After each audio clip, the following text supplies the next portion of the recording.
Oh, here's your Backstage pass. Right, quiet on the set. Action!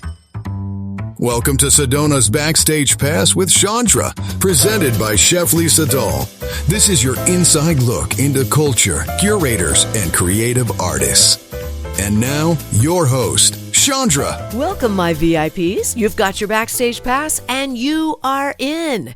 Like I always say every week, get ready for some behind-the-scenes stories that you'd never know about unless you tuned in here on Sedona's Backstage Pass every week. That's right. You'll find us here on Spotify, Apple Podcasts, YouTube, and more. And I welcome you to leave a review and even put up a 5-star rating. That would be really nice. I appreciate that.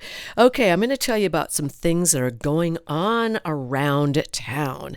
First of all, I want to mention Sedona International Film Festival because they have so much happening.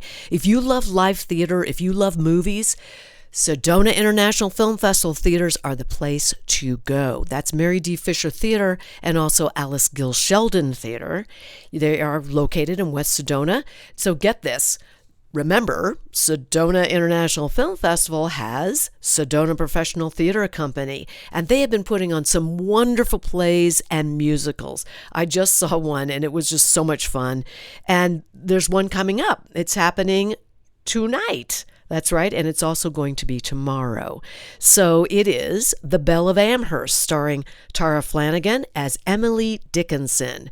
And it does run Saturday and Sunday this weekend, 4 p.m. Okay, tickets are $30 in advance. Go to SedonaFilmFestival.com and you will find it in the events calendar. Also, this coming Monday, I want you to come on out on April 27th for the In the Living Room music series to listen to and ask questions of the guitarist, Brian David. He is absolutely phenomenal. He's a wonderful classical guitarist and also an inventor. And that is Monday, April 27th at 7 p.m. Again, you can find the tickets and the details at SedonaFilmFestival.com. Something else that's going on, my buddy Cos Morantz is going to be doing this. He's producing what he calls Route 66, a 100th anniversary tribute, and it takes you on a virtual historical road trip with moto journalist himself, Cos Morantz, and travel writer Roger Naylor. And it's this Tuesday. It's right after the In the Living Room music series on April 28th at 4 p.m.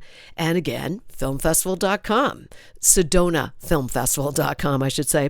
Then you have to do this. This is the coolest thing ever. You're going to love this individual, Sandrine Erdely Sayo, Sayo. The 11th edition of the Piano on the Rocks International Film Festival is happening at the Mary D. Fisher Theater this year. It is thrilling. It's a 3-day celebration. It starts on Friday, May 1st at 4 p.m., and it runs through the 3rd. And guess what? On May 4th, Sandrine's going to be with me and all of you at the In the Living Room music series. So again, you could find out about all of these and also great movies coming up like Mr. Burton, which is about a young Richard Burton and all that he went through, and also Mr. Nobody Against Putin. I saw that film. It was tremendous. By the way, Mr. Burton was the big movie of the Sedona International Film Festival. I believe it won as the either director's choice or audience choice. I'm not looking it up. I'm just saying it's a great film. So again, for all of these wonderful indie films, for the Sedona Professional Theater Company, which are wonderful theater productions, and also concerts like the In the Living Room music series, always visit SedonaFilmFestival.com. Some other things that are going on is we have the Sedona Yoga Festival, and it concludes the conference this Saturday and Sunday, April 25th and 26th. So it's this weekend, as we're on Saturday right now, and it's happening at various locations, including Posse Grounds Park, and there's a full schedule of workshops and live music, and you get your passes and registrations all available on SedonaYogaFestival.com. Sedona.com.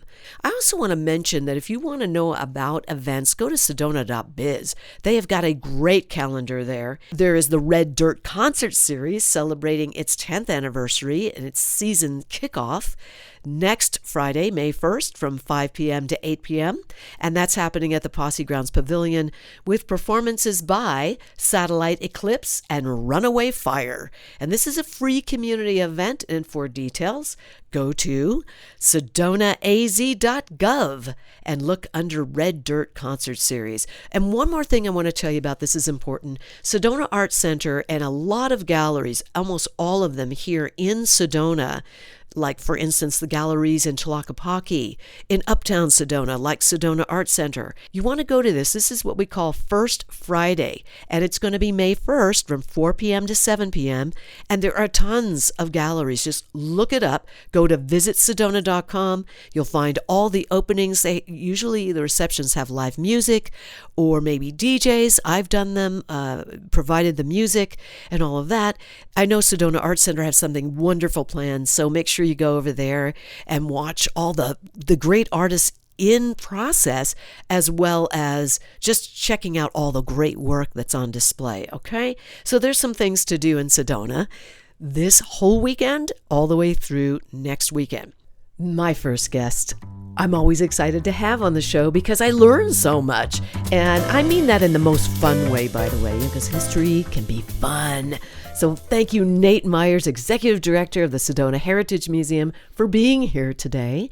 And I know we're here in April. We had a great conversation last month. We did. That was fun. And I got a lot of good stuff going on in April. Mm-hmm. I should know all of this, but I want you to tell. I may know some of it, but not all of it, because you tell it in a certain way. We're going to talk about the Shoreman Homestead. Yeah. Today, this is we're going to talk about an important piece of Sedona's history. And there's some exciting news and exciting things happening. Yeah, it is. Now, I don't know how many people know, for those of you listening, that the Shoremans were the ones that brought Arizona wine. It was wine. They were winemakers from Germany, and they brought it here to Sedona, and it was the very first wine in Arizona. Is that correct? Mm-hmm. I got that one right. Yes. Okay. All right. So tell us what's happening. Yeah. So folks may be aware of the Shoreman Homestead House on Loyal Lane, just off the upper Red Rock Loop Road. The Historical Society owns it. It was donated to us in 2018 by Martha Loy, who's one of the descendants of the Shoreman family, and it was donated so that it would be preserved and the story could be told. We've spent a lot of money and time in stabilizing the house, putting new roof on it, new foundation, new chimney, all sorts of fun stuff. Because it wasn't in very good condition, was it? No, it was in rough condition. And I mean, nobody's lived in it since the 70s. So my understanding is that when things were in there, because a lot of the things were taken out, right? Mm-hmm. I mean, all of it was taken out. It's empty now. Yeah. It's empty for archiving and whatnot, because it's the real deal, real history. You don't have anything archived that is not history of like the real stuff, right? Yeah, so they donated all the contents, and so that's all been preserved. Right, and I heard, I think from Al, that when you walked in, it was kind of spooky because it looked like someone just left. That's what Al has said to me, and I wasn't here for that, so I didn't get to experience that. But Al has said that to me too. That like you walk in, and it's like they left that day in 1973. And they never came back in. So, and we're talking of Al Camello. So, shout out to you, Al. So, here's my question: did they? What happened? What is the story there? Yeah. So the house was built. We don't know exactly when, but 1905, 1908, somewhere in there, and it was part of the process to claim land under the Homestead Act. So put on your 8th grade social studies class, thinking cap, and remember back to that. And the Homestead Act, 1862, signed by Abraham Lincoln. And what you probably learned about it was that it opened up the Great Plains for settlement, and you remember Little House on the Prairie and the homesteaders and all that kind of stuff. Right. Right. Well, it was more than that. and it was for all the lands in the West. And so the primary way for people to claim public lands in Sedona in the early days was the Homestead Act. The earliest homestead claim we have on record for this area, 1896. The last one was 1956, I think. Oh, so okay. yeah, pretty recent. But anyway, so if you were going to claim land under the Homestead Act, you could claim up to 160 acres of public land.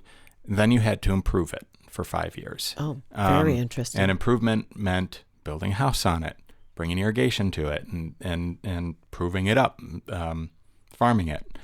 And so Shoreman had purchased land in 1882, Okay. 160 acres for $800, and he is looking to expand his operation. And so he puts in a homestead claim for this 40 acres of land. He builds this house on it. There is a letter that he sends to the land office saying, do I really have to live in it? Oh my Because I gosh. already am established on land adjacent to it. I'm just trying to expand my holdings. And the land agent says, I'll find out for you for sure, but for now, you need to live in it. That's what brought him to to fulfill that requirement. He built this little cabin, the one that still stands, and he would go into it once a day. Oh, that's funny. So, That's good. yep. So that was the living in it, just Yep. be in there.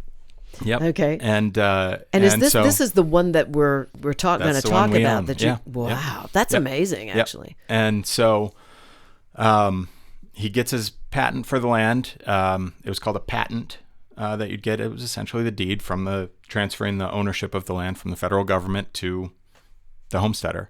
Interesting. And so he got that patent in 1913.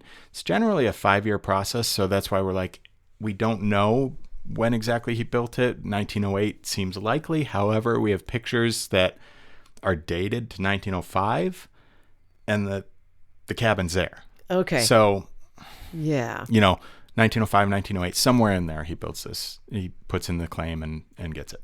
And so he expands his holdings, and he plants more grapes. And we've got photos of the grapes stretching out from the Red Rock ditch, which still is an operating irrigation ditch, runs through the property, down to the north of the property and across that kind of bottomland below Shoreman Butte, which your listeners today are going to know because Glendon's house is up on top of that butte. And we're talking about the big house that has it's odd shaped and everything. Odd shaped, and he's got a portal, big Have you silver ever been in portal up that, there. by the way? No, I haven't.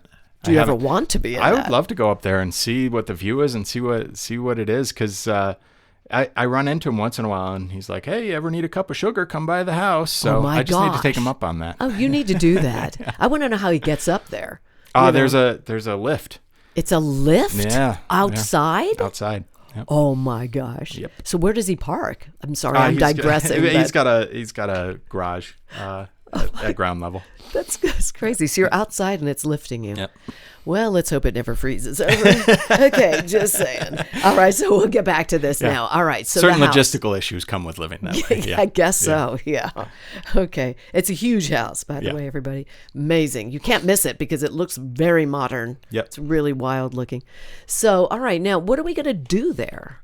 What's the Historical Society Well, going it's to a really do? exciting time. So there's a lot going on out there. First off, the Colonial Dames, which is a nationwide organization that's not unlike Daughters of the American Revolution, or DAR, in its membership, but its goals are a little different. Their goals are to landmark historic structures across the country. Oh. And the Shoreman Homestead came to their attention, and they want to landmark it as a National Historic Landmark. When did this happen? It will be happening on April 18th. But when did they decide that they wanted We've to? been in conversation with them for about a year. Okay. Yeah. So this is fairly new. Yeah. Cool. Love that. And so this is great. We want to do this. There's going to be a ceremony on April 18th at 11 o'clock. They want to do it at the Apple Shed at the Heritage Museum for weather reasons and parking reasons and all that stuff. So we're not going to be out there. It won't be out there. But folks will have the chance to visit that in the near future, because the other really exciting thing is we're starting, and perhaps some of your listeners will have seen some of the work starting to be done out there, where we are creating a little parking area and for the neighbors, not a ton of cars, just a handful of cars. There you go. And then walkways, so people can walk around the house. We're going to have a nice little seating area right beside the irrigation ditch that I already mentioned. It'll be nice, kind of contemplative, quiet.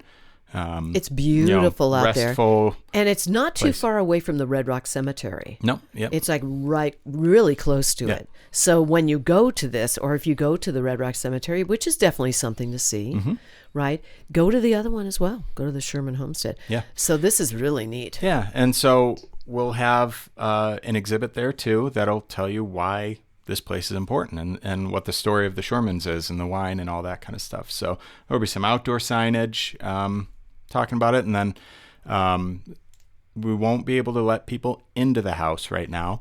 But what we're going to do is have exhibit panels just inside the windows, so you can kind of look in, you can kind of see on either side of the panels, but each panel is going to tell a different story about the wine industry, about homesteading, about the Shoreman family. You're going to be able to you will be able to look into the kitchen, and we'll have that staged a little bit. Oh, that's cool. So I love museums that stage stuff.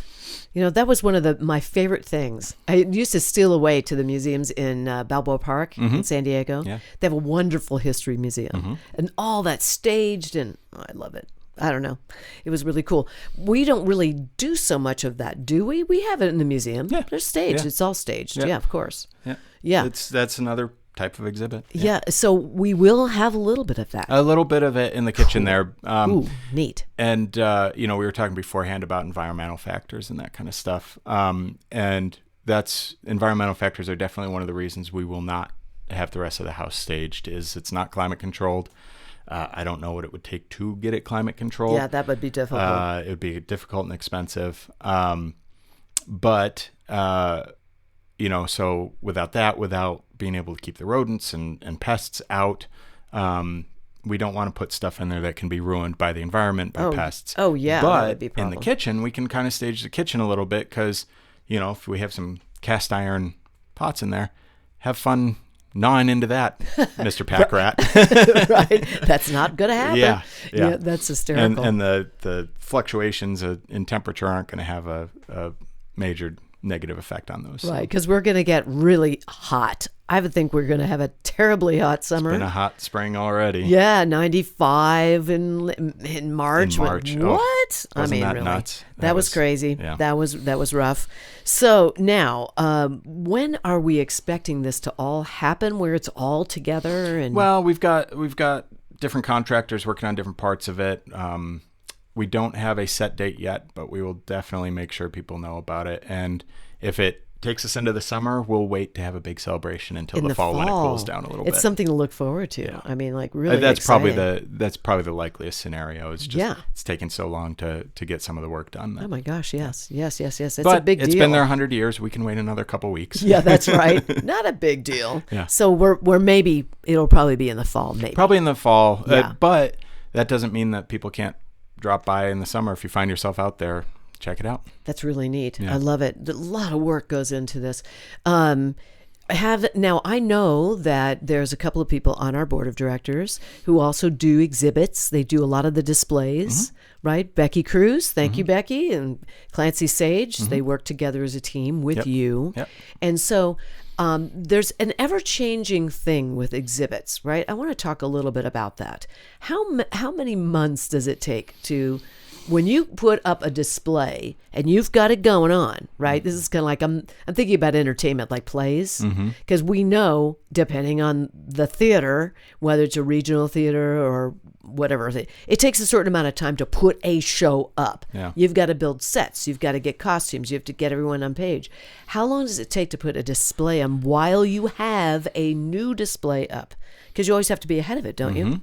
It all depends. It depends on how much research you have to do. It depends on how much writing there is. It depends on the elements you want to include and how time intensive they are to create, install, that kind of thing. So that's a really fun part about exhibits. Every one of them's different.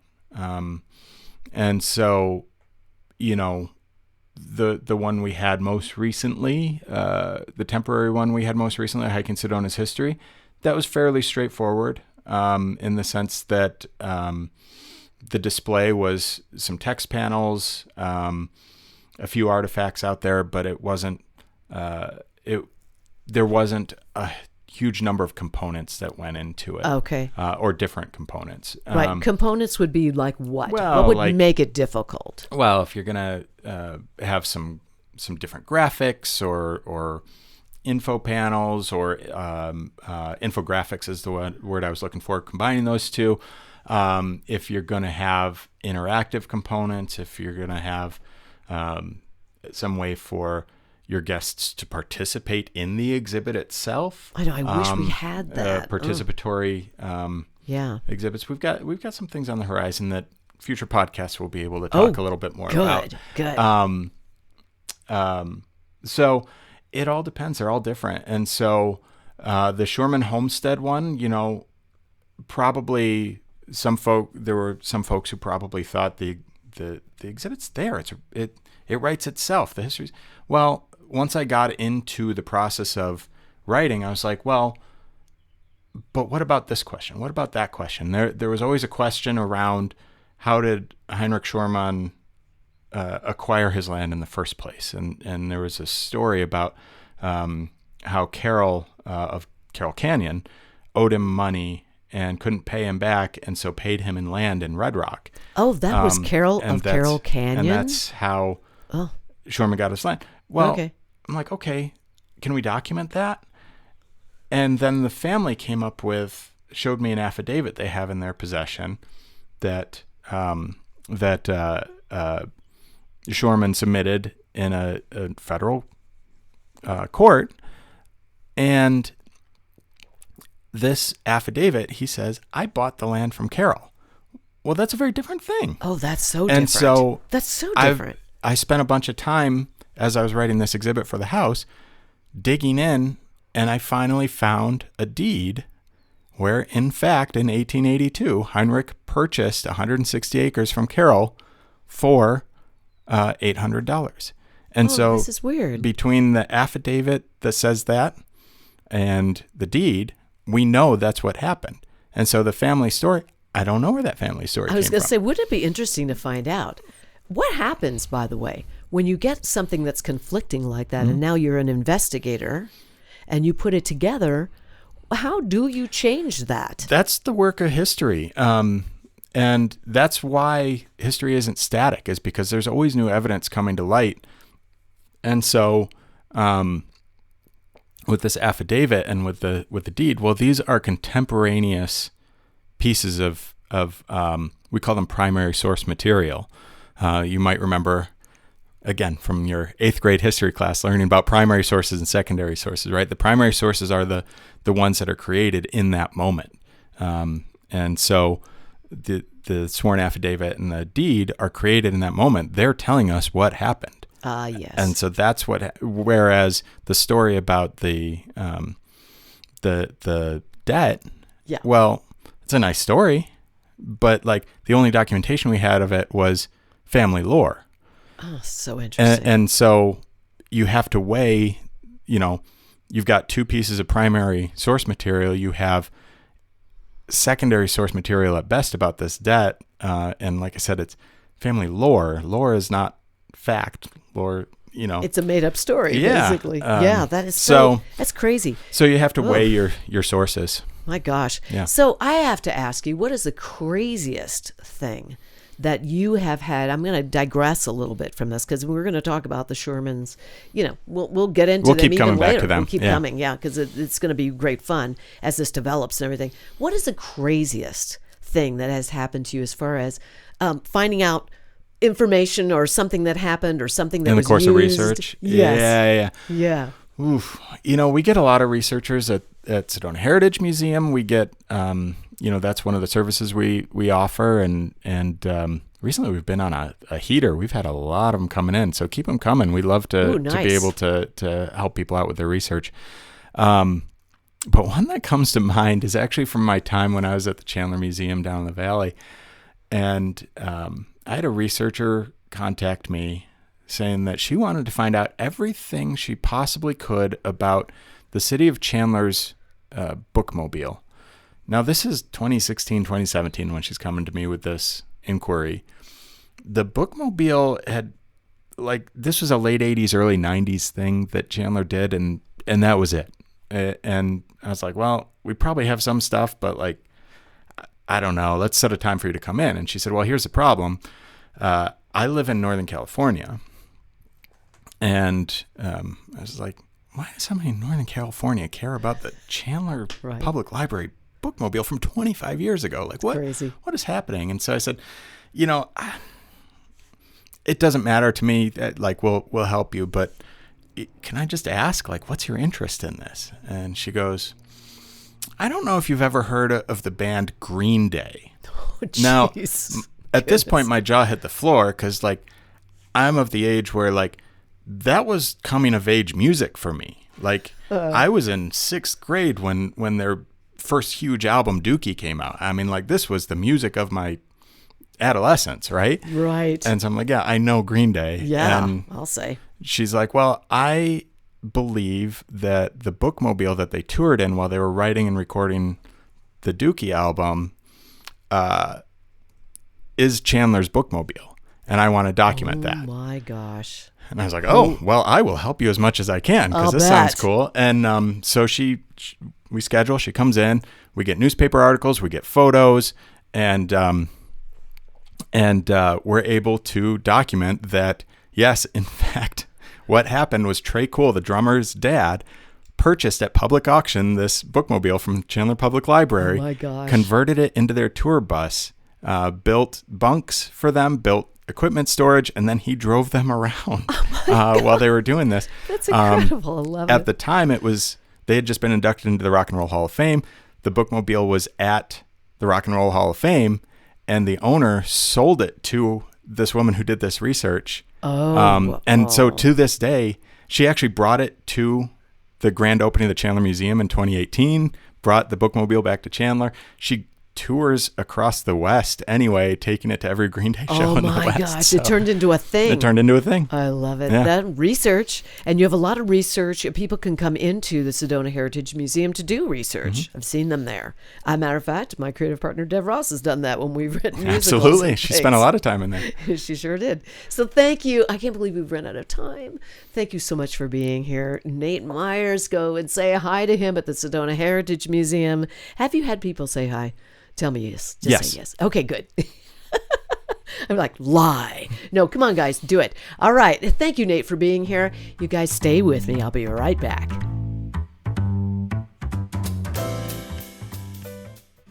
You can taste it in every bite.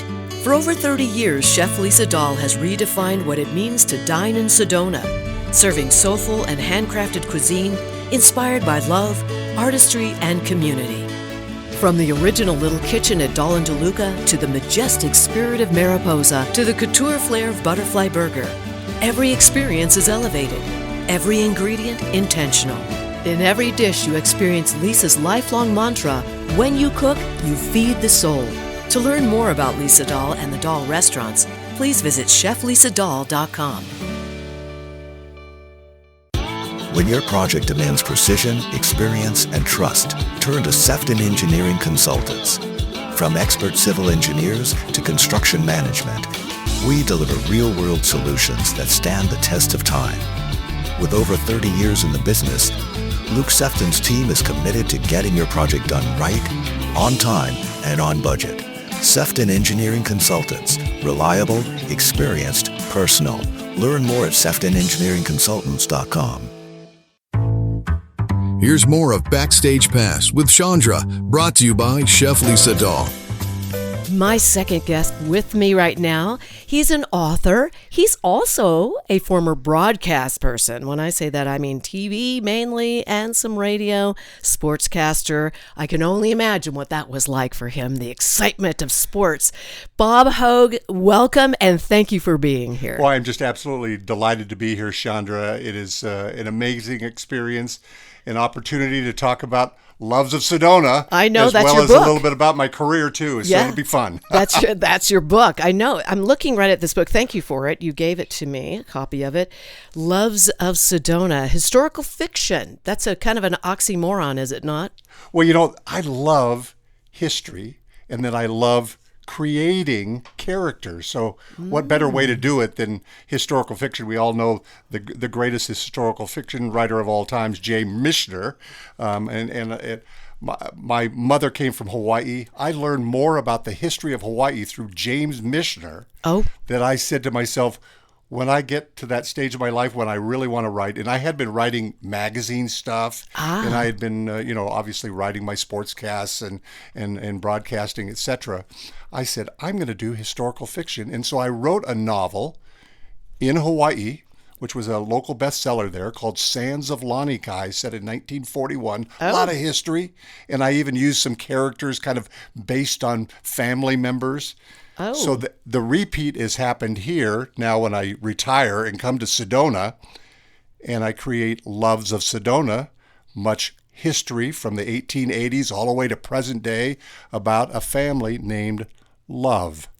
Oh, okay. So the family is called Love. That's exactly Loves right. of Sedona. Now I get it. Now I understand. So tell me, where can we get this book? Let's just get to it right now. Absolutely. Well, you can certainly get it on Amazon. All right. Okay. You can also go down to the Sedona Heritage Museum, where I did a lot of my research. A big thanks to Julie, big thanks to Nate and all the folks there at the Heritage Museum. It's in Barnes and Noble, in Flagstaff, and in Bookman's as well. It's at some other bookstores, Stardust Books, for example, over here in Clarkdale, bookstores in Cottonwood. There's a bookstore up in Talakepaki that you can get it as well. So we can just pretty much get it anywhere. Is what you're saying. You can, but Amazon.com is the best way, and it's doing well. We're getting a lot of 5-star reviews, and people are really enjoying the story of this family as it evolves with the history of Sedona. Wonderful. Well, so I'm gonna definitely make the time to read this. I love Sedona, so Loves of Sedona fits in really well, even though I know it's not about that. Let's talk about your broadcasting career. You have a really, really big history. I mean, you're even on Wikipedia. I mean, when someone's on Wikipedia, like they've made it, if you know what I mean. So you spent how many years in broadcasting? I'm curious. Over 25. 25 Yeah, back years. in the 1970s, I started at a small station in Prescott, Arizona, and KNOT Radio.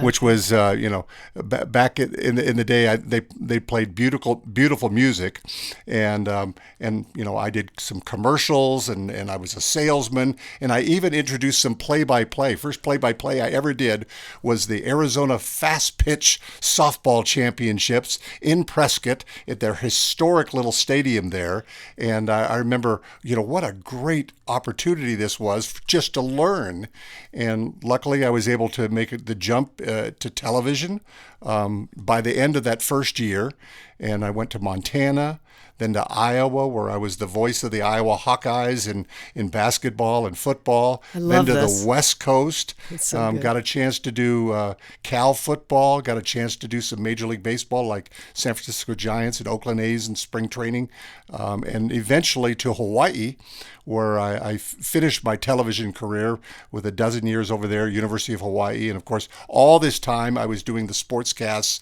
on television during the 6 and 10 or 6 and 11 o'clock news. Fantastic. Okay, I'm going to turn your mic down a little bit, and I want you to give us an example of what it was like. This is going to be really loud. I can only imagine. You are seeing something happen. Yeah, it was baseball mainly, correct? Well, basketball was the one where I would go absolutely off the charts. So let's just imagine that Iowa is playing Indiana, and it's in Bloomington, and so the crowd is absolutely going crazy. Okay, and it is literally down to the wire. Iowa's leading by one point. Indiana has the ball. They're going for the last shot. And suddenly Bobby Hansen of the Hawkeyes jumps in front of the ball and makes the steal. Oh my! Iowa wins! I love this. This is great. Oh my God. I'm like watching the dial. I'm like, holy Toledo, everybody. We're listening to this. That is fantastic. Oh, it was so much fun. And I used to get a lot of mail when people You know what? I have to tell you something. I have never met a sportscaster before. I have met weathermen, weatherwomen. I've met anchors. I've been on shows on TV, interviews and things like that. But I've never met a sportscaster. So well, the best thing about it is it's so much fun. For example, on election night, the politicians would come down. Yeah. The people that, are talking about, they're making their comments and their opinions and the whole bit. And then they would take a break for the sportscast. Oh, gosh. And suddenly it was like I had an audience. So, of course, I was really going big time excitement through the highlights of whatever was happening. And it was so neat. All of a sudden you've got the governor candidate, the mayor candidate, the congressional candidate. They're coming over. They want to shake my hand because it was like all of a sudden, instead of talking about all this serious stuff, which you're arguing about, somebody is just having fun. I know, go figure. Politics is not that, and it's for real not that now. That's for sure. So this is wonderful. I love having you here. This is so good. I think you're putting good mojo in my studio here. It's like, we got the real deal right here happening in my studio. So now you decide to leave that. Actually, the decision was made for me. It was made for you. Is this a business? This is the biz, isn't it? Yeah, it's a business. And, one of the things I remember distinctly when I signed my last television contract when I was 45, I said, if somehow I can get to 50, I can become one of these legendary people that are on television for 30 or 40 years. Well, ultimately that didn't happen.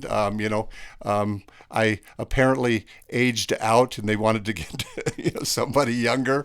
I was fortunate enough that at least in Hawaii at that time, that I was well known. People knew my name. They knew that I was a real positive energy kind of a guy. So I got approached by both parties and several campaigns to run for Congress, to run for mayor, to run for state senate, to run for lieutenant governor, all of these things. And I remember I just want to be a TV guy. Yeah. But, ultimately, things didn't work out. I was considered for some jobs, and one news director called me up and said, Bob, I wanted to hire you so bad. I'll just tell you this, TV happened. And I knew kind of what that meant. Yeah, I know. And so I said to my wife at the time, I said, maybe this political thing is what we're supposed to do. Did you do political things? That's right. And so I ended up becoming a state senator. Oh, my gosh. In Hawaii. Oh, so how do I know? Oh, I don't know this. This is bad. Holy Toledo. That's right. Yeah. So I served 2 terms in the Hawaii State Senate. Okay. And I was, minority leader in the Senate. And, the best thing about that was it proved to people that you can be a nice guy and do politics and work for your constituents. Yes. And keep things on a positive basis. Okay. I had friends on both sides of the aisle. Yes. I understand this. It was a good experience. It ultimately, that experience, which taught me how to do things legislatively, diplomatically, administratively, etc., it led when I ultimately tried to run for Congress and didn't win. A few months later, I was approached to become the commissioner of the Pac-West Conference, NCAA Division II athletic conference with schools in Hawaii, California, Arizona, and Utah. My goodness. And it was perfect because I had the sports background. I had actually started my career many, many years before as an accounting major, and I was a certified public accountant. And then I had learned all that stuff that I just talked about, which is all involved in what a commissioner does. I mean, I was asked would I consider being the commissioner, and I had no idea. Ultimately, I found out that I was literally perfect for that job, and I worked for the last 16 years of my career until I retired just a couple of years ago. Wow, what a career you have had. What an incredible, diverse whole thing that you've. My goodness, I'm impressed. Well, thank you. You're an author. How many novels have you written? Because I know you talk about more than one. Yeah, this is my second one. The first one, set back in 1941, Sands of Lanikai, and was a wonderful story about what happens to somebody who comes to the islands, right before December 7th.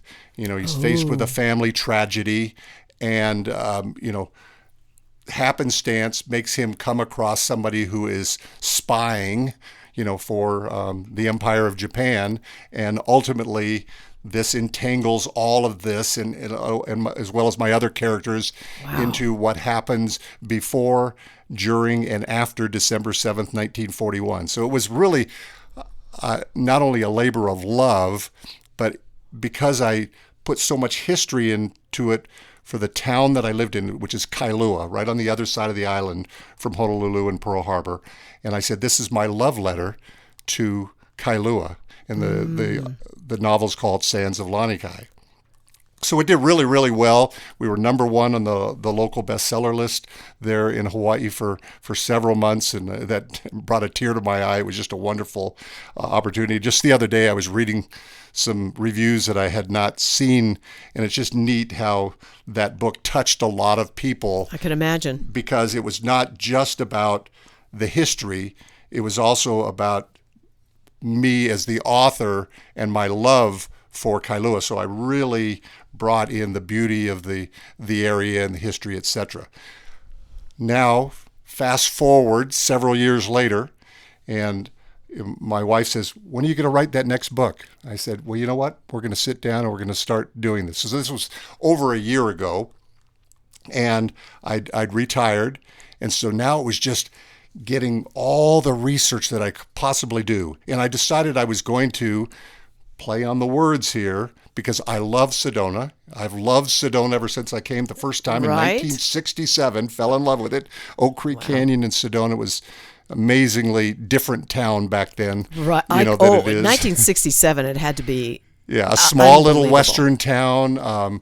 We stayed, ironically in Cave Springs Campground, went down Slide Rock wearing, cut-off jeans and put more holes than you can imagine because that water was freezing cold. It still is. And you just go down and down and down a million times.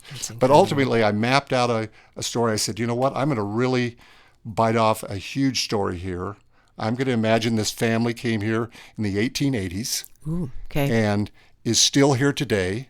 So we take you through the generations and we explore what it was like in the 1880s, in the early 1900s, in the 1920s, in the 1940s and 50s, in the 1960s, 70s, and 80s, and then the narrator is kind of like telling the story. So each chapter is about a specific character. And you really get a sense of not only what Sedona was like and how it grew very slowly during this time, but how Flagstaff started, how Prescott started, what Jerome was like at its heyday. I love it. So, boy, the research was incredible. Oh, I really enjoyed the research part. I was down at the Sedona Public Library, read, I can't even tell you how many different books, the archives at the museum. Yes, we have lots at of the them. Heritage Museum. When you read what people wrote back in the 1890s or the early 1900s, the 1910s, and when you do historical fiction, you are fictionalizing it, but you want your history to be correct. Absolutely. Right? Yeah. So this is amazing to me that you've done this, and you've done so much already. I have to ask, did you always know you were going to be a writer? I always had a sense that maybe I was going to be. So even a young child? And yes. Who influenced you to think that? Because I knew what I was going to be doing. My parents were both teachers. And, in fact, there's a character based on my mother and my father, characters based on my mother and father. Yes. Readers of Loves of Sedona can go in and try to guess who those are.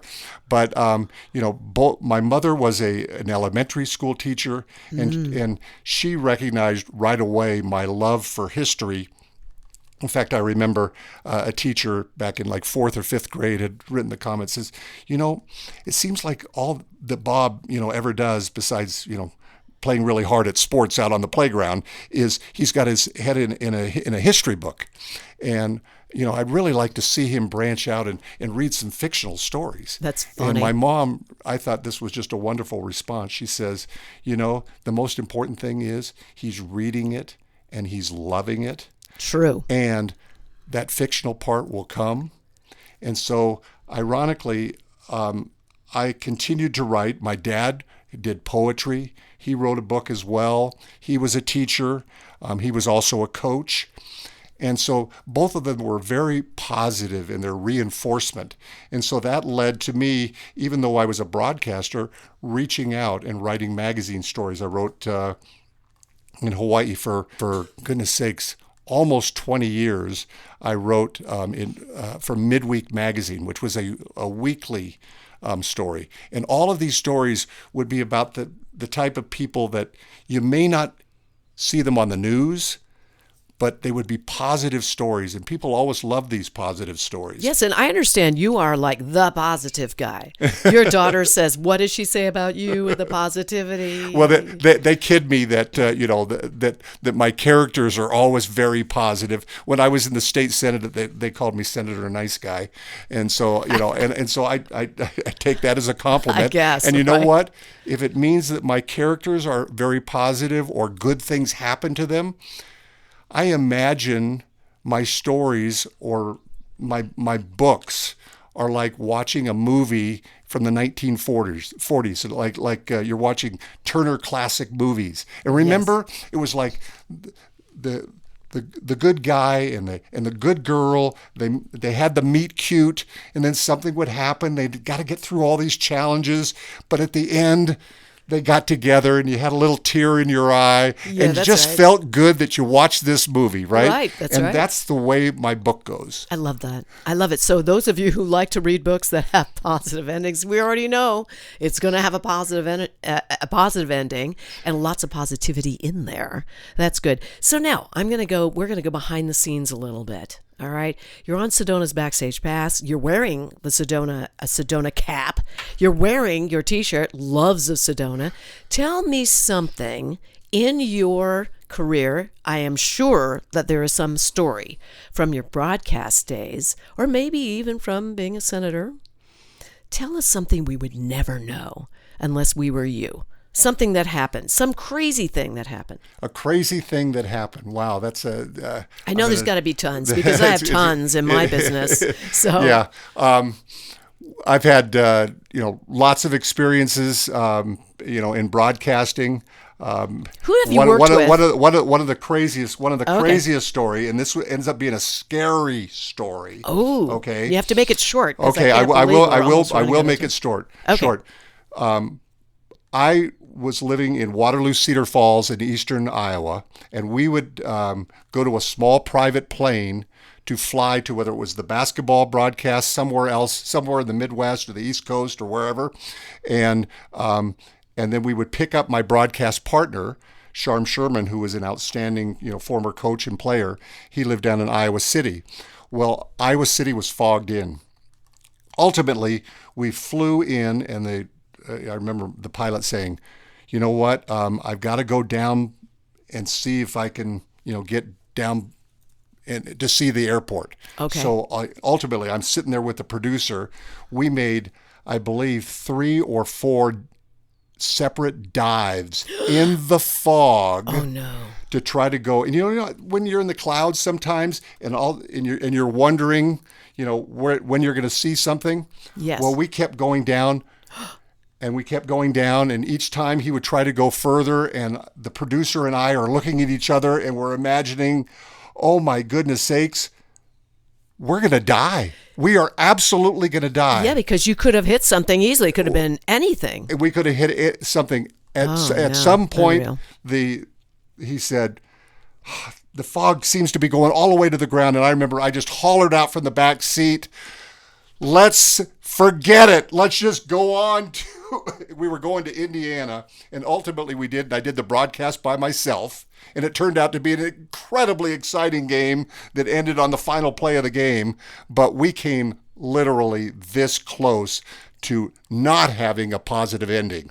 Luckily, we did. Yes, I have to say that was a miracle. Yes, that was a miracle. It was. It's still every once in a while in the middle of the night, I will wake up thinking I'm flying into the ground. Really? Do you have that? I do. A little I do. PTSD from Yes. that. I don't blame you.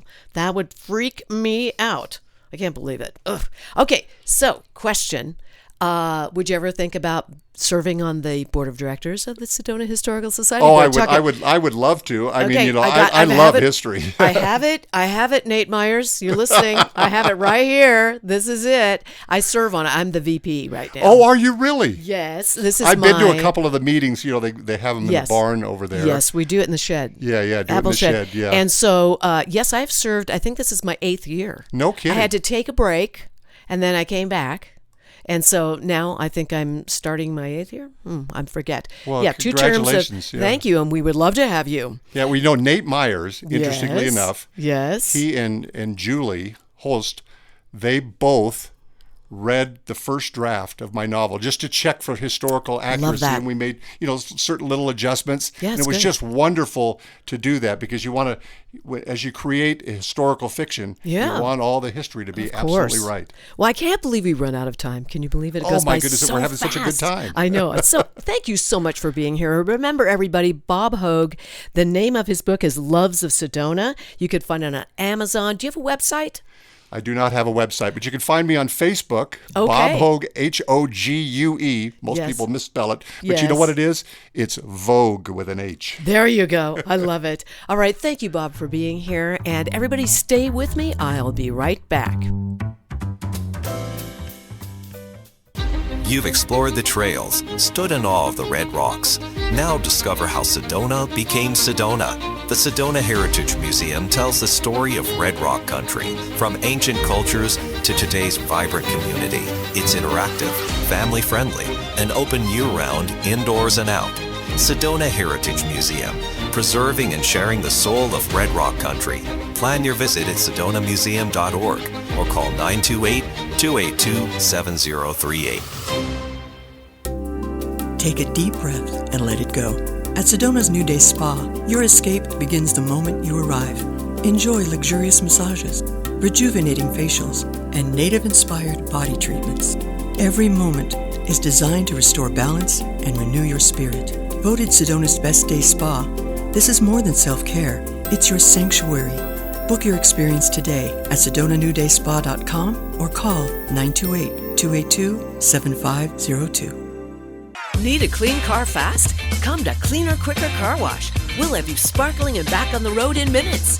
Whether you're after a quick shine or a deep clean, you'll get top quality service, eco-friendly soaps, and smiles all around. Drive up, shine up, and feel good, all without slowing down your day. And look like a star in your car. Located in West Sedona on Highway 89A. For more information, visit cleanerquickercarwash.com. Here's more of Backstage Pass with Chandra, brought to you by Chef Lisa Dahl. I love my guests. I have to tell you, I have the best guests and the best sponsors on earth. That's how I feel about it, and they are fabulous. Oh, do you hear that? Well, you know the show. You know it's time for my shameless Chandra spot. I am feeling so appreciative and grateful. I want to thank all of you for tuning in. Do you know that today ends the very first year of this podcast, Sedona's Backstage Pass? That's right.